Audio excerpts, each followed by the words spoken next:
আমি একদিন শুনবো, 2 দিন শুনবো, আমার অভ্যাস খুব খারাপ, আমি গ্রুপ থেকেই বের করে দিই।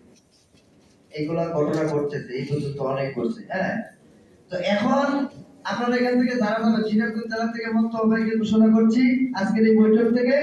তবে এখনো দায়িত্ব দেয় নাই, উনি কেন্দ্রীয় কমিটিতে থাকবে আমাদের এই সংগঠনে থাকার জন্য। 10,000 টাকা সদস্য ফি সবাই বলে দিতেছি। সদস্য ফি যে টাকা কোথায় যাবে, এখানে সাংবাদিক আছে, এই এখানে হয়তো আমি জানি না প্রশাসনের লোক আছে কিনা, টিভি দিদিয়া ভাই এখানে চাই ওনারা থাকে। আমি এখানে বলি একটা সংগঠনের রেজিস্ট্রেশন ফিস, আমি গভর্নমেন্টের যে গ্যাজেট সেটা কিন্তু আমি প্রকাশ করে দিয়েছি ফেসবুকে, এটা কিন্তু বাংলাদেশের কেউ করবে না। সর্বনিম্ন 10,000 টাকা আমার রিকোয়েস্ট করা আছে, আমি সর্বনিম্ন 10,000 টাকা সদস্য ফি এই সংগঠনের আপনি কেন্দ্রীয় কমিটিতে থাকতে হলে দিতে হবে সদস্য ফিসটা, বুঝছেন? তাহলে এটা আমি অফার বলে দিতেছি, এই সংগঠন করলে সদস্য ফিস, এটা আমার বাবার ক্ষমতা নাই এখান থেকে 10 টাকা খাওয়া, এটা সরকার পাবে, এটা একটা বিষয় আছে, গ্যাজেট সহ দিয়ে দিছি। এখন এই 10,000 টাকা সদস্য ফিস না দিলে সংগঠন হবে না।